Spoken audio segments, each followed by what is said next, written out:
Vocês podem ir abrindo suas Bíblias em Apocalipse capítulo 5. É o texto que vai nos guiar hoje nos tempos de meditação na palavra do Senhor.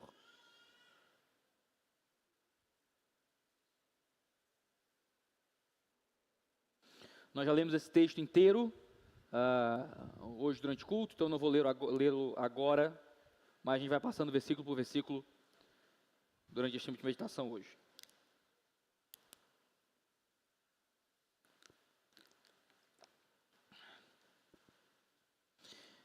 Eu gosto muito de ler autores provocadores, gente que não consegue ser muito colocada em suas caixinhas de direito. Um dos meus autores favoritos, e eu vou ter que explicar muito bem por que ele é um dos meus autores favoritos, porque eu discordo de quase tudo que leio dele, é um filósofo marxista chamado Slavoj Žižek. Eu devo ter lido uns 10 livros desse cara nos últimos anos. E eu discordo, provavelmente, de cada linha que ele já escreveu na vida dele. Eu acho que eu discordo até das vírgulas e dos pontos finais. Eu não consigo concordar com nada que ele escreve. Mas um dos motivos que me animam muito na leitura desse autor é porque ele é muito... É impossível de colocar esse homem dentro de uma única caixa. Ele é provocativo até mesmo dentro do movimento que ele ocupa. Por exemplo, mesmo ele sendo um dos maiores e mais respeitados comunistas da atualidade, ele falou diversas vezes em 2016 que se ele pudesse votar nos Estados Unidos, ele votaria no Donald Trump. E isso gera um conflito muito grande. Como é que um dos maiores marxistas do mundo, tido como uma pessoa de extrema esquerda, votaria no candidato que é o candidato de direita dos Estados Unidos? Isso deixou, obviamente, os outros comunistas do grupo dele muito irritados. Como assim ele votaria em quem eles consideram o inimigo? Foi em uma entrevista na Al Jazeera, uma emissora de notícias árabe, que ele explicou o seu modo de pensar sobre isso. Na cabeça dele, se o inimigo ganhasse, se o inimigo vencesse, esse inimigo traria consigo todos os problemas sociais e todas as rupturas necessárias para radicalizar o povo e trazer a revolução que ele tanto queria. Na cabeça dele, simplesmente votar em um candidato do time dele não era o bastante. Ele queria que o mundo ficasse cada vez pior. Ele queria que as coisas fossem por um caminho cada vez mais difícil. E se o inimigo ganhasse, crê ele, o mundo ficaria pior. Logo, a revolução que ele queria finalmente se manifestaria. A gente podia passar a noite inteira aqui discutindo sobre as questões políticas relacionadas a isso. Mas eu quero usar essa história só como ilustração de um tipo de postura diante do fim. Para esse homem, de acordo com a sua ideologia, a vinda do fim que ele tanto deseja necessita de uma ruptura. A vinda do fim que ele tanto deseja, uma utopia revolucionária, acontecerá se o mal se estabelecer. Ele quer a radicalização, ele quer que os homens descreiam na via democrática, então quanto pior, melhor. Como cristãos, no entanto, essa não é uma posição política válida. Nós não vivemos em um mundo em que esperamos um tipo de revolução que venha trazer então um tipo de utopia política. Nós não vivemos como cristãos ansiosos por um tipo de futuro que será instaurado pela manifestação das ideologias. Mas a semelhança desse homem, nós também esperamos um futuro que só virá depois da catástrofe. Também esperamos um futuro, e esse futuro é a manifestação plena do reino de Deus, que só se manifestará quando o mal, de fato, vier. O mal que não é decidido pela humanidade, não é buscado pela igreja, mas que se dará no desenrolar dos mistérios do Apocalipse. A verdade, então, é que se desejamos o Apocalipse, nós também desejamos um mal que vem. Não porque queremos o mal, mas porque este mal virá como o prenúncio da consumação da vitória do Cordeiro. Fugimos do mal, evitamos o mal, nos protegemos do mal, mas sabemos que esse mal vindo virá como o abre-alas da manifestação do reino perfeito de Cristo. É assim que João representa e deseja o Apocalipse. João deseja tanto o Apocalipse que ele chora diante da possibilidade do destino final, do juízo e das catástrofes que virão estarem ainda retidas nos céus. Geralmente vivemos a vida esperando que tudo sempre progrida, que tudo sempre vá bem, que o mundo só melhore. Temos que ter esperança no amanhã. João chora, lamenta, porque o fim ainda não vem. É isso que a gente vê em Apocalipse capítulo 5. Eu vou ler o texto novamente, para ele ficar bem fixado na nossa mente. Apocalipse 5 diz assim: Vi na mão direita daquele que estava sentado no trono um livro em forma de rolo, escrito por dentro e por fora, e selado com 7 selos. Vi também um anjo forte, que proclamava com voz forte: quem é digno de quebrar os selos e abrir o livro? Ora, nem no céu, nem sobre a terra, nem debaixo da terra, ninguém podia abrir o livro, nem mesmo olhar para ele. E eu chorava muito, porque ninguém foi achado digno de abrir o livro, nem mesmo de olhar para ele. Então um dos anciãos me disse: não chore, eis que o leão da tribo de Judá, a raiz de Davi, venceu para quebrar os 7 selos e abrir o livro. Então vi no meio do trono e dos 4 seres viventes, e entre os anciãos em pé, um cordeiro que parecia ter sido morto. Ele tinha 7 chifres, bem como 7 olhos, que são 7 Espíritos de Deus enviados por toda a terra. O cordeiro foi e pegou o livro da mão direita daquele que estava sentado no trono.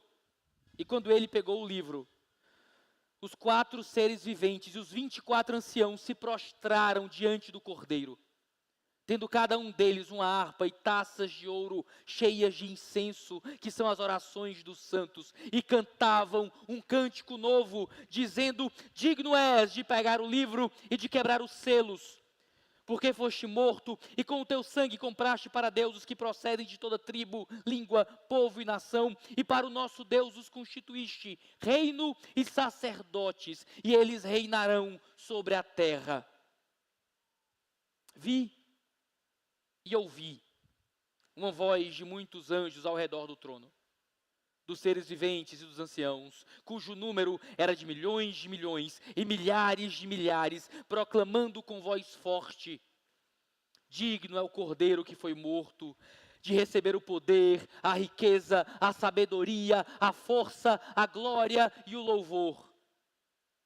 Então ouvi que toda criatura que há no céu e sobre a terra, debaixo da terra e sobre o mar, e tudo que neles há, estava dizendo: àquele que está assentado no trono, e ao Cordeiro sejam o louvor, a honra, a glória e o domínio para todo sempre.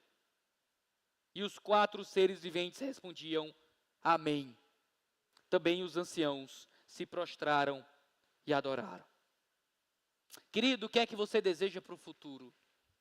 O que é que você acredita que irá manifestar um futuro genuíno e glorioso para a humanidade?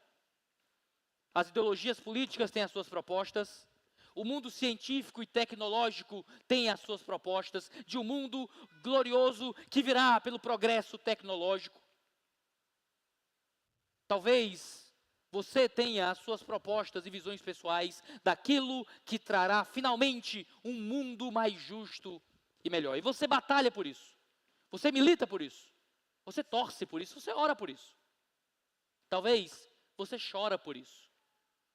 Chora acreditando que o mundo só será melhor quando o político que você gosta mais vencer, quando a ideologia a qual você se submete mais reinar, quando você tiver nas suas mãos os recursos necessários para ter todo o controle sobre a própria vida e então realizar todos os seus sonhos e vontades, e aí sim o seu futuro será glorioso. E você chora porque seu candidato perdeu, você chora porque você não tem acesso a todo aquele dinheiro, você chora porque às vezes as suas orações parecem ser completamente ignoradas pelo Deus vivo. A verdade é que, se nós queremos olhar para o futuro do jeito que Deus revela o futuro, deveríamos chorar por outras coisas. Em primeiro lugar, deveríamos chorar pela manifestação daquilo que Cristo escreveu para nós na história. Olha a partir do verso 1, sobre o livro que ninguém pode abrir. Ele diz: vi na mão direita daquele que estava sentado no trono um livro em forma de rolo, escrito por dentro e por fora, selado com 7 selos. Ele fala de um livro. Esse livro era um rolo, então pensa num grande pergaminho. Geralmente os pergaminhos eram escritos apenas pelo lado de dentro, mas esse era um pergaminho que tinha texto por dentro, mas se você virasse ele ao contrário, tinha texto por fora também. Então quando esse pergaminho era enrolado para ficar naquele formato de rolo de pergaminho, como se fosse um grande rolo de papel toalha, mas feito com um pergaminho, texto dentro, texto fora, e esse livro estava selado. Naquele tempo, quando as cartas eram enviadas e ninguém podia abrir aquela carta, vinha com um selo. Às vezes eu peço um iFood, aí vem com um adesivo assim, muito bem colocado, dito assim: não receba se o lacre estiver aberto. É a garantia que ninguém pegou a sua comida. As mensagens dos reis, quando eram enviadas, ou testamentos, documentos importantes, eram selados. Uma cera era colocada ali na ponta para que não pudesse ser aberto sem quebrar aquela cera. Um selo do rei ou de quem enviava aquele documento era posto ali. Esse rolo, então, tinha 7 selos, impedindo a sua abertura. Esse rolo, vamos descobrir ao longo do capítulo, principalmente ao longo do capítulo que vem, era o rolo dos planos do Apocalipse. Era o rolo da realização, da consumação do fim que viria. É cada selo que é quebrado que manifesta das catástrofes que se dariam no fim de todas as coisas. Esse rolo estava na mão daquele que está no trono. Se você lembra da pregação passada, João viu num trono glorioso e poderoso, alguém sentado lá. Alguém que ele não consegue ver exatamente, que ele descreve em termos de pedras preciosas, como jaspe, como sardônio, como rubis. Ele fala de uma glória, de uma beleza que lembra elementos gloriosos da existência, mas que ele não consegue descrever com clareza, tamanha glória. Mas ele sabe que há naquele trono, na mão direita daquele sentado no trono, esse livro selado com 7 selos. Esse livro estar selado e lacrado significa que o fim dos tempos ainda não estava sendo total e plenamente manifesto sobre o mundo. Vi também, diz o verso 2, um anjo forte. Esse anjo poderoso proclamava com alta voz, perguntando: quem é digno de quebrar os selos e abrir o livro? Esse era um livro que estava posto para ser aberto. O fim dos tempos, a consumação de todas as coisas, estava na mão direita do Deus Pai no trono, o que mostra que esse Deus é glorioso e soberano e tem todo o fluxo da história em sua mão.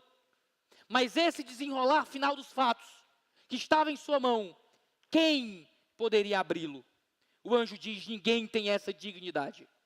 Quem é digno bastante para tomar o livro da mão direita do Deus Pai e então abrir, quebrar os selos que desenrolam a história do mundo? O verso 3 diz: ora, nem no céu, nem sobre a terra, nem debaixo da terra, ninguém podia abrir o livro, nem mesmo olhar para ele. O nível de distanciamento, de dignidade, de qualquer elemento da criação é imenso. Ninguém podia sequer vislumbrar esse livro. Quem de nós, irmãos, é poderoso o bastante para abrir o livro dos decretos de Deus? Quem de nós, crentes, descrentes, poderosos, líderes políticos, dominadores, pessoas que têm todo o poderio financeiro, quem de nós é poderoso o bastante para abrir o descortinar dos planos de Deus para a história? Irmãos, nós somos recebedores da ação do Senhor. Como igreja, nós somos instrumentos de um Deus que está agindo ao nosso meio.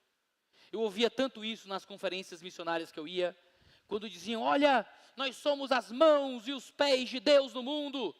Se você não fizer a obra missionária, Deus estará com a mão encolhida. Se você não for para campo, os pés de Deus não foram lá. E eu entendo a tentativa de expressar esse nosso aspecto de instrumentalização, de instrumentos de Deus, mas veja, Deus é quem está controlando a existência e a história com a sua mão. Perdão.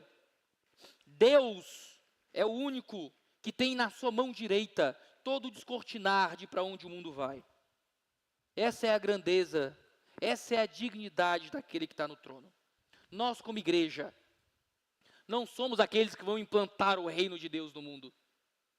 Nós somos anunciadores desse reino que Ele implanta. Nenhum tipo de ideologia política é forte o bastante para, mudando as relações sociais e econômicas, trazer o reino de Deus para o mundo. Nenhum político que se diga cristão, nenhum político que tente, por uma via ateísta, trazer uma utopia e um céu na terra por meio de uma mera revolução humana, ninguém, nada, nenhum poder, nenhuma tecnologia é suficiente para trazer para a terra aquilo que apenas o rolo de Deus descortinará, porque está na sua mão direita. A história é dele, os planos são dele, a ele pertencem os rumos da história. Nenhum de nós é capaz de realizar ou mesmo de impedir. Quem impedirá os planos de Deus de se concretizarem nesse mundo? Quem poderá parar a sua boa mão? São os homens da academia que tentam convencer o mundo de que Deus, na verdade, é uma invenção. São os historiadores, são os youtubers que tentam desconstruir a fé. Quem poderá impedir a manifestação daquilo que Deus intentou para o mundo? Não conseguiram quando havia 130 orando em Jerusalém. Não conseguiram quando nos assassinavam nas arenas romanas. Não conseguiram quando prometeram na Revolução Francesa que iriam enforcar o último rei nas tripas do último padre. E os planos de Deus e a glória desse Senhor se manifesta no mundo, para além de qualquer ser humano que se sinta poderoso bastante para tentar impedir a mão de Deus. Não há ninguém poderoso bastante diante dele, porque o livro dos rumos da história, esse livro escrito por dentro e por fora, está na sua mão. Diante disso, João chorava. Você consegue imaginar o homem de Deus chorando, porque ninguém foi achado digno de abrir aquele livro? João chorava porque o fim não vinha. João chorava porque ele desejava o Apocalipse. João chorava porque ele queria que o fim se manifestasse, mesmo com o mal que viria diante disso. Se ninguém abrisse o livro, o fim nunca viria. E a pergunta, irmãos, é: quantos de nós choramos pelo Apocalipse? Quantos de nós desejamos o fim? Quantos de nós choraríamos diante da ideia do fim do mundo não chegar? Velha piadinha de adolescente da igreja, né? Ô Jesus, volta logo, só espero me casar. Quem nunca fez essa piadinha? Como piadinha está válido, mas você não pode levar a sério. Quando, sabe, a gente quer que Jesus volte, mas tem tanta coisa que eu quero experimentar nessa vida.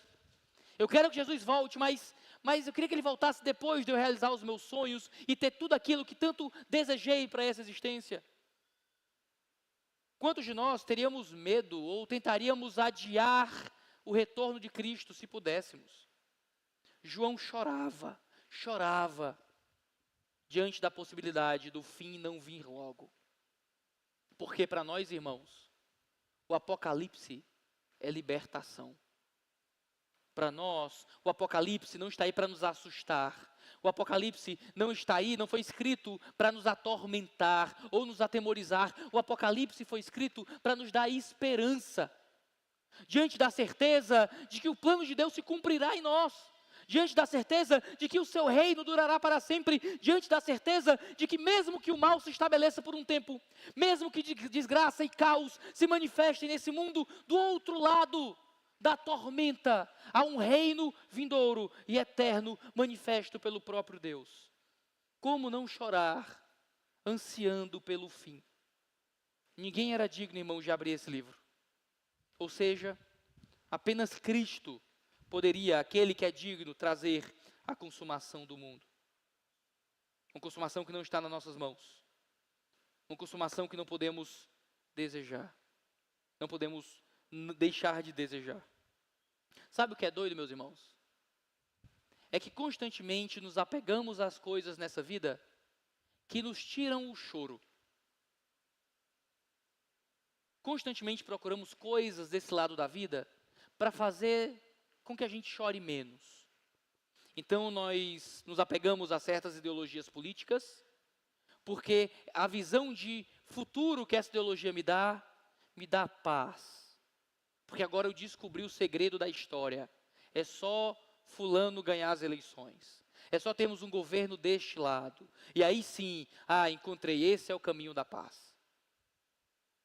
Nós pensamos que o dinheiro nos dará paz. E quando eu for rico bastante, quando eu puder comprar todas as minhas vontades, fazer as viagens que eu quiser, morar na casa que eu quiser, dirigir o carro que eu quiser, aí sim, essa vida será boa.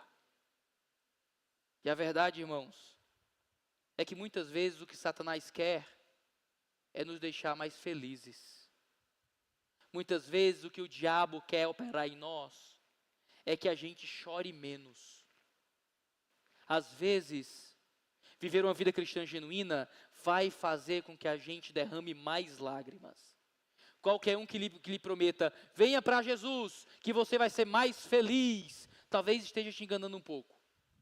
Venha para Jesus, que a vida vai ser melhor. Jesus vai tirar sua cara de tristeza. E Jesus vai lhe dar um sorriso resplandecente. E às vezes, essa é a pregação do diabo.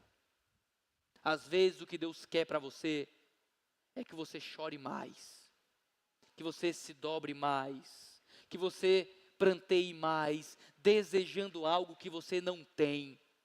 Algo que você só terá, não pela conquista humana, não pelo seu esforço terreno, mas que você só terá quando você receber das mãos do Cristo vivo, o único digno de abrir o livro e quebrar seus selos, a consumação de uma eternidade plena.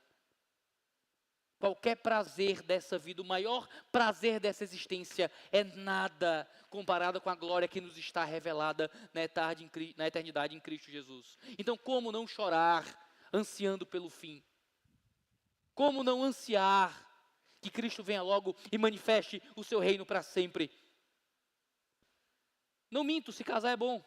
Não minto, eu quero ver meus filhos crescer. Não minto, ter recursos para poder comprar suas coisinhas é excelente. Claro, existem ideologias políticas melhores do que outras. Tudo isso, Paulo vai dizer, é esterco, comparado com a sublimidade do nosso Cristo, que é manifesto nos céus. Quanto mais desejamos esse Cristo, irmãos, mais esse mundo terreno se torna incapaz de tirar o nosso choro. Um choro que é espiritual. Um choro que é um anseio, é um vazio, é um desejo que permanece aqui, que há de ser satisfeito plenamente apenas quando voltarmos para o nosso lar, ao lado de Cristo Jesus nos céus. Deveríamos chorar pela manifestação do plano de Deus no fim de todas as coisas, desejando esse apocalipse. Deveríamos chorar, em segundo lugar, pela vindicação desse Cordeiro, manifestando a sua glória de forma plena e eterna. Porque enquanto João chorava, verso 5 diz, um dos anciãos chegou até ele e disse, não chore.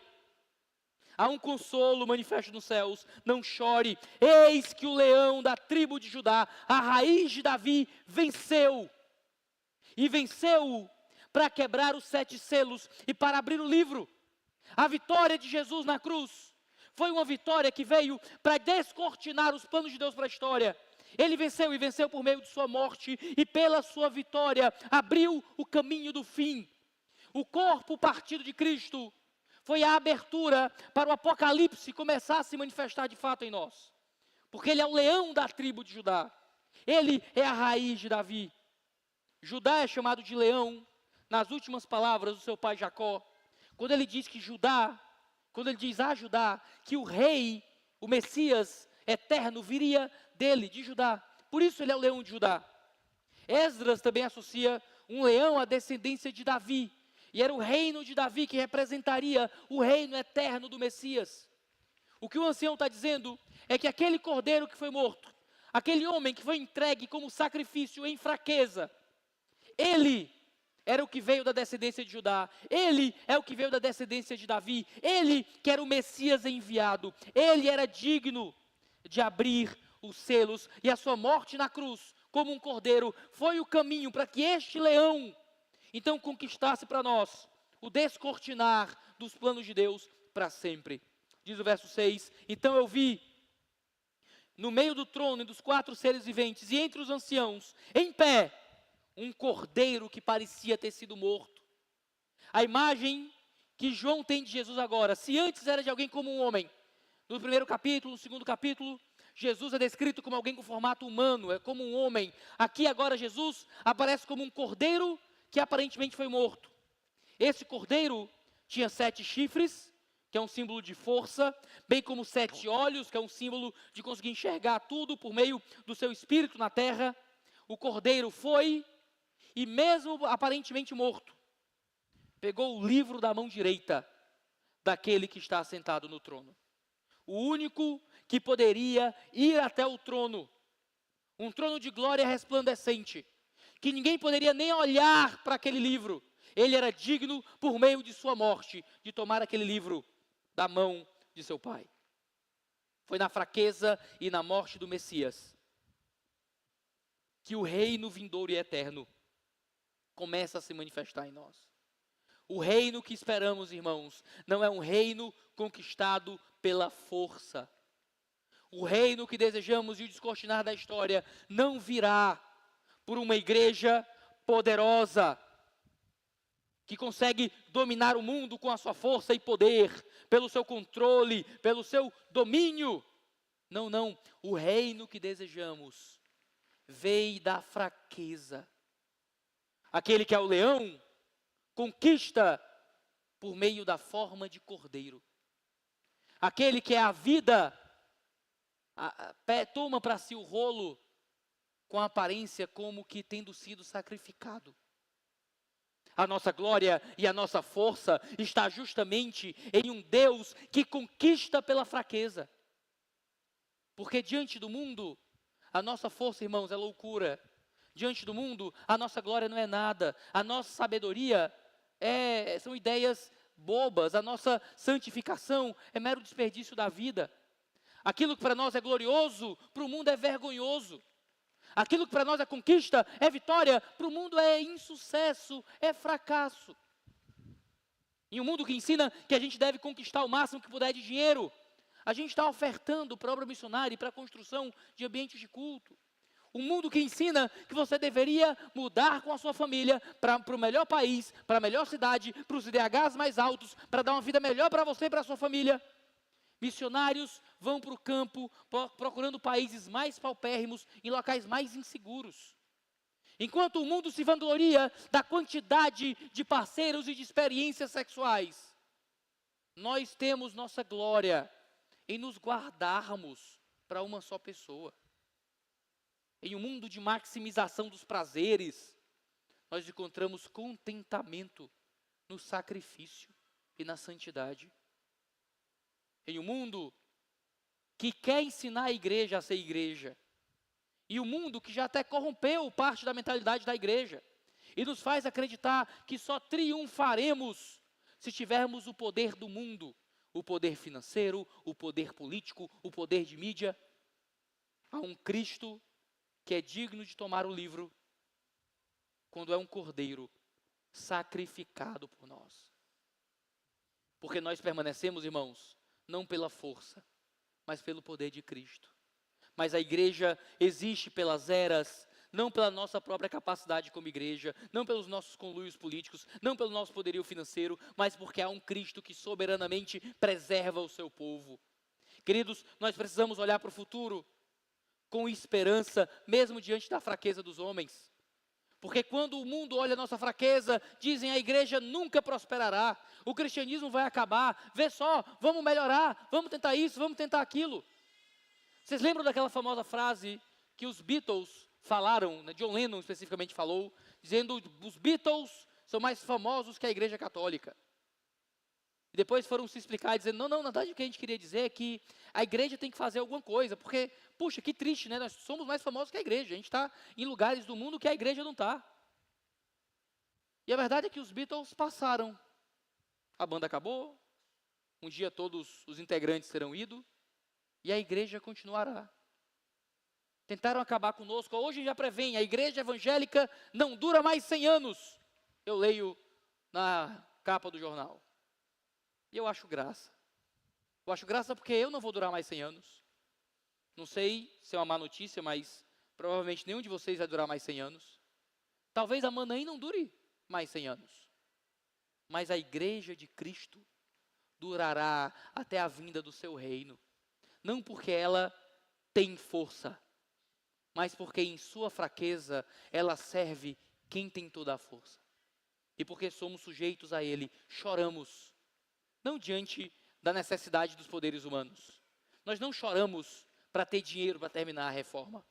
Nós não choramos para ter vereadores que resolvam nossos problemas de esgoto. Nós não choramos para sermos relevantes e vistos e a igreja da moda. Nós choramos para que o Cristo vivo manifeste a sua glória de forma plena e então traga a manifestação de sua glória a nós para sempre. Em terceiro lugar, irmãos, nós choramos diante da expectativa da resposta e do cumprimento de todas as nossas orações. Você sabia disso, irmãos? Que um dia todas as suas orações serão respondidas? Eu ouvia muito isso. Deus responde todas as orações. Às vezes a resposta é não. E por isso você sente que Deus não respondeu sua oração. Você consegue ver o sim, mas você não consegue ver o não. Quando você ora e as coisas não se manifestam. Deus está respondendo. Há sabedoria e há verdade nisso. Mas há uma coisa um pouco mais profunda do que isso. É que as orações não respondidas são orações guardadas, acumuladas, que um dia Deus as responderá pela eternidade. Você acredita nisso? É o que o texto diz a partir do verso 8. E quando ele pegou o livro, os 4 seres viventes e os 24 anciãos se prostraram diante do Cordeiro, tendo cada um deles uma harpa e taças de ouro, cheias de incenso, que são as orações dos santos. Queridos, nossas orações estão acumuladas em taças de ouro, subindo como incenso diante do Senhor. Nossas orações, irmãos, então são clamores pelo Apocalipse.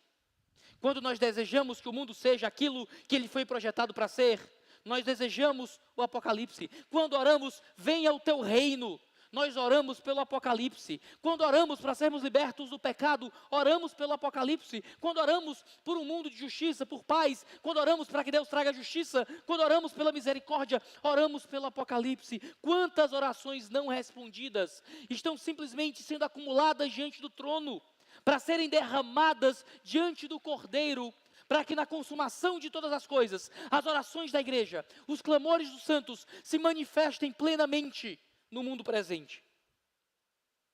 Irmãos, desejar o Apocalipse é desejar a resposta das orações mais importantes que fazemos. Desejar o Apocalipse é desejar que finalmente Ele responda cada um dos nossos clamores e o mundo finalmente seja aquilo que Deus deseja que ele seja, de forma plena e cabal. O texto diz, cantavam, no verso 9, um cântico novo. A ideia de cântico novo na Escritura não é simplesmente uma nova composição, mas geralmente é o marcar de um novo momento na história da revelação. Esse cântico novo expressa justamente esse momento da manifestação do Messias. E esse cântico novo dizia, digno és de pegar o livro e de quebrar os selos, porque foste morto e com o teu sangue compraste para Deus os que procedem de toda tribo, língua, povo e nação. E para o nosso Deus os constituíste reino e sacerdotes e reinarão sobre a terra. Irmãos, desejamos o Apocalipse e choramos pela manifestação de nossas orações, porque sabemos que a consumação dos nossos pedidos a Deus é o do nosso reinado com Ele para sempre. O cordeiro que venceu com a sua morte é o cordeiro que nos comprou. Você foi comprado, você tem um dono, o seu dono está nos céus. Ele te comprou dentre os povos do mundo. Quem somos nós? Um monte de cearense, na Vila Peri, IDH de 0,3. 2.000 anos depois, Brasil. E Ele olhou para você, e Ele comprou você pelo sangue. O Messias não derramou o seu sangue para comprar os reis. Ele não derramou os seus sangues para comprar os imperadores. Ele não derramou o seu sangue para comprar os bilionários. Ele comprou o seu sangue para comprar os pobres, os comuns, os fracos, os simples. Aqueles que sofrem, às vezes nem sofrem demais, aqueles que parecem que passam pela vida sem muito significado. Há um Cristo vivo que derramou o seu próprio sangue para comprar você, para que você se dobre diante dele, para que você seja então rei com ele, para que você seja então sacerdote com ele, porque ele nos comprou para reinarmos com ele para sempre. Desejar o Apocalipse é desejar um reinado. Querido, pelo que você chora? É pelo carro? É pela casa? É pelo salário? É pelo cargo? Pelo quê? O que é que tira lágrimas dos seus olhos, meu irmão? Existe um reinado esperando por você. Ele nos comprou para reinar com Ele. Um reino diverso de todo povo, tribo, língua e nação. A diversidade da igreja não é um defeito a ser corrigido, é característica da glória de Deus se manifestando, gente diferente, todos juntos, ansiando pelo mesmo reinado. Por que vamos, irmãos, nos submeter às promessas de reinos terrenos? Os reinos que os revolucionários prometem, os reinos que os coachings prometem, os reinos que os gerentes de questões financeiras, aqueles que prometem dinheiro, aqueles que prometem poder. Queridos, o nosso reino se manifestará plenamente por meio do Cordeiro que venceu. Quando todas as orações dos santos forem então cumpridas plenamente por meio da vinda do Messias, que é perfeito. Queridos, reinaremos com Ele. Como não desejar, então, esse Apocalipse? Ele te comprou, irmão, para que você reine. A teologia da prosperidade deixou a gente um pouco ressabiado, um pouco preocupado com esse tipo de linguagem, né? Parece que tudo tem que ser fracasso, dor, sofrimento. Não, porque se papo é de prosperidade, é papo de coaching. Mas veja, existe um reino para o qual Ele preparou você. Esse reino não é terreno, esse reino não há de se manifestar agora. Eu não posso lhe prometer que nesta vida você será rei sobre a terra. Talvez não seja, talvez você morra pobre, talvez morra falido, talvez morra sozinho, talvez morra doente, talvez morra sem poder e capital nenhum. A certeza é que do outro lado do Apocalipse, você foi chamado e comprado para reinar para sempre. No reino dele só haverá rei, não haverá súdito. No reino dele só haverá rei. Todos reinaremos com ele em glória, porque ele nos trará para o seu palácio para sempre. Oh, irmãos, como não chorar ansioso por isso? Como não louvar diante de um Cristo que morreu justamente para abrir esses selos e trazer para nós essa glória eterna? Em último lugar, irmãos, deveríamos chorar pela consumação do louvor para sempre.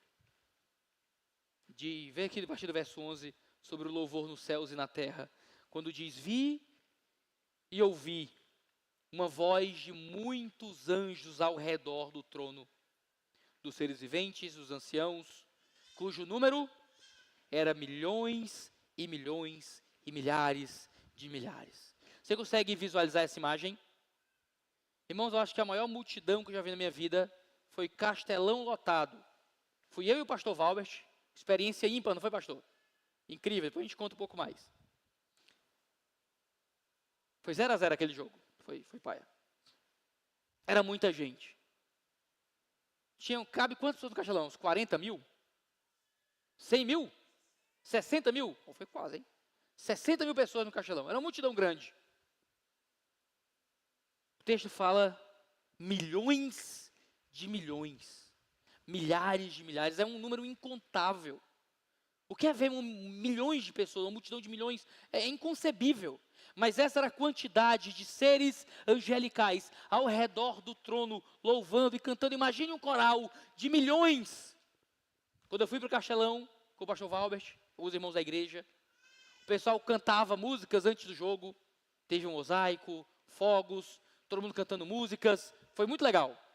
Aí começou uma bola para lá, uma bola para cá, começou a ficar paia. Mas até isso, até chegar aí foi legal. E eles cantavam, sabe, um coro de 60 mil pessoas cantando canções de futebol. É interessante.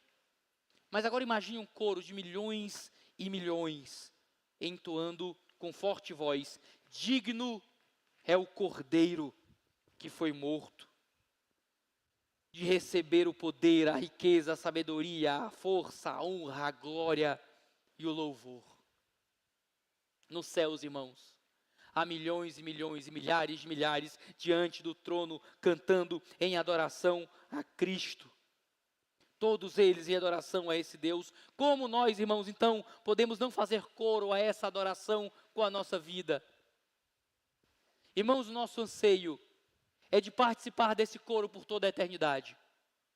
E queremos participar disso agora, entregando a nossa vida para que a nossa vida seja um canto de louvor, para que os crentes, os milhões e milhões e milhares de cristãos da história, dedicando a sua vida em adoração a Cristo, cantem a Ele com suas vidas. Digno é esse Cordeiro, digno é aquele que foi morto, a Ele poder, riqueza, sabedoria, força, honra, glória e louvor. Queremos viver nossa vida assim?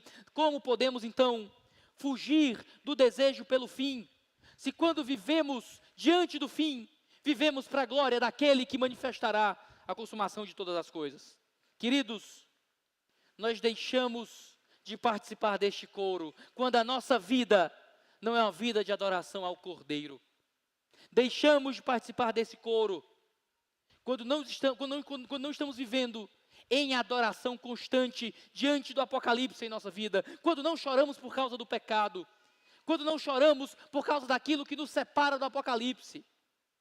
Queremos fazer parte desse coro eterno com as nossas vidas, queremos fazer parte desse coro eterno quando nos unimos aqui em glórias e honras.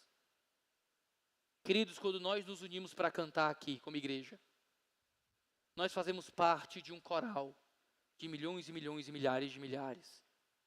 Não pense, irmão, que vir para um culto é a mesma coisa de assistir uma pregação online.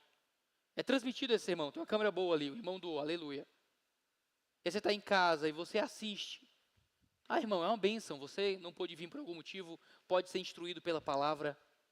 Mas quando nós nos unimos como povo, quando nós nos unimos como igreja e juntos entoamos cânticos de glória a Cristo, irmãos, nós não estamos apreciando uma obra artística ou musical, nós estamos participando de um coro, e esse coro não são só as 450 pessoas que estão aqui, esse coro são os milhões e milhões e milhares de milhares que estão nos céus também entoando a esse Cristo. O livro de Hebreus vai dizer que Cristo então também habita em meio aos louvores, de forma que Cristo canta conosco e participa dessa adoração conosco.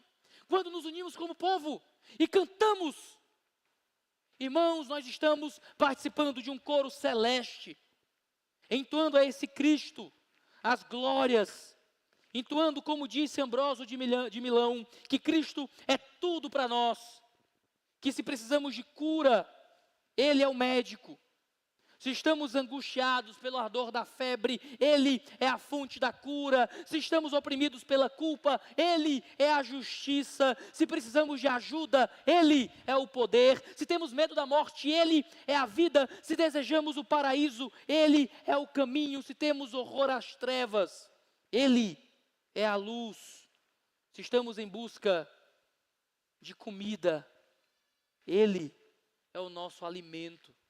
E expressamos isso com as nossas vidas e com as nossas vozes diante desse coro eterno manifesto na igreja. É por isso que eu insisto que vocês não faltem os cultos. É por isso que é ruim que você ache que assistir o culto em casa é o bastante. É por isso que é triste quando você vem para cá e na hora do louvor, você se sente muito à vontade de ficar calado, só ouvindo os irmãos cantarem. Tudo bem, você está com sua fé fragilizada, está fraco, está num dia ruim, e às vezes você só está ali na expectativa de que o louvor te instrua e te console, tudo bem. Ninguém tem que lhe incomodar na sua cadeira. Mas, irmão, quando você entoa louvores a Cristo em alta voz, você faz parte de um coral espiritual, angélico, eterno, que entoa milhões e milhões e milhares de vozes a esse Cristo vivo para sempre. O Apocalipse é quando Jesus vai finalmente receber a manifestação plena do seu poder, da sua riqueza, da sua sabedoria, da sua força, da sua honra e da sua glória e louvor de modo pleno, completo, por meio de um universo inteiro vindo a Ele em submissão. A criação adora a Deus. Toda criatura na terra, no céu, no subsolo, no fundo do mar, se prostra em adoração. É isso que diz o verso 13 e 14. Então ouvi que toda a criatura que há no céu e sobre a terra, debaixo da terra e sobre o mar, tudo que neles há, estava dizendo: àquele que está sentado no trono e ao Cordeiro sejam o louvor, a honra, a glória e o domínio para todo o sempre. E os 4 seres viventes respondiam: amém. Também os anciãos se prostraram e adoraram. Você percebe o seguinte?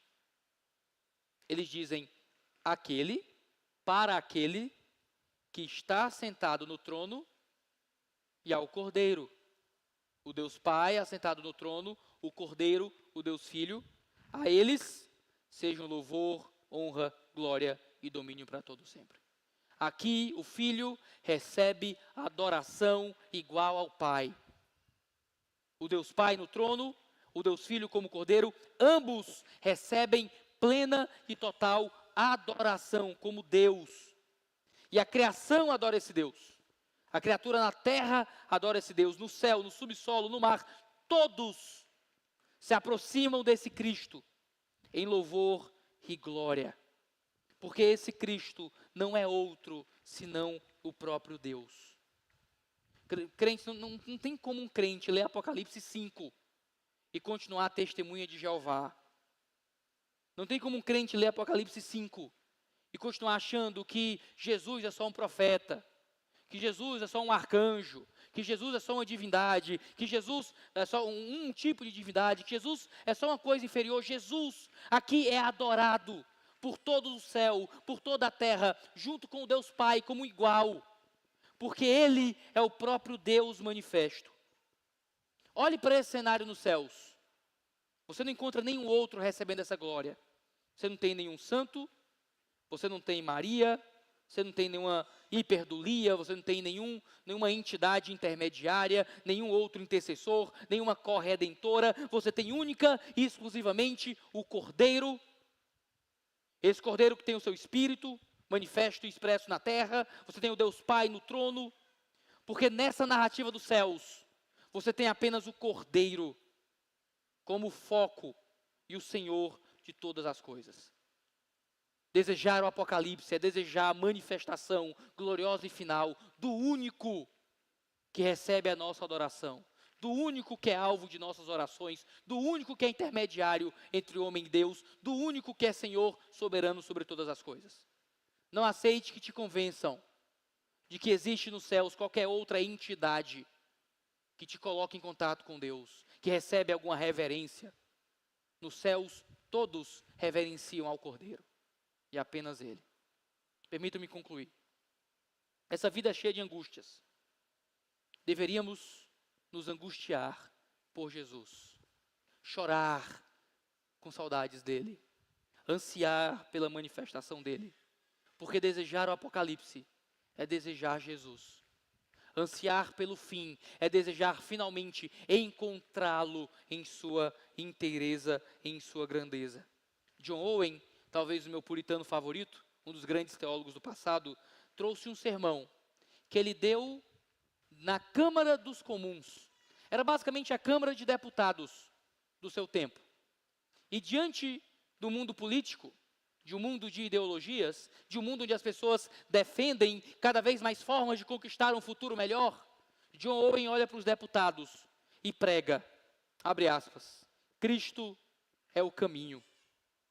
Os homens sem Cristo são como Caim, errantes pelo mundo. Cristo é a verdade. Sem ele os homens são enganados e enganadores tal como o diabo, desde a antiguidade. Cristo é a vida. Sem ele os homens estão mortos em delitos e pecados. Cristo é a luz. Sem eles os homens estão em trevas e não sabem para onde vão. Cristo é a videira. Os homens que não estão em Cristo são ramos cortados e preparados para o fogo. Cristo é a rocha. Os homens que não estão constituídos sobre ele serão arrastados pelas torrentes e correntezas. Cristo é o alfa e o ômega, o princípio e o fim, o autor e o consumador, aquele que começa e aquele que conclui a nossa salvação. Quem não tem Cristo não possui o princípio do bem e sua infelicidade não terá fim. Então ele clama aos políticos de seu tempo, bendito Jesus, seria melhor não existir do que existir sem ti. Melhor não nascer do que morrer sem ti. 1000 infernos não são piores do que a eternidade sem ti.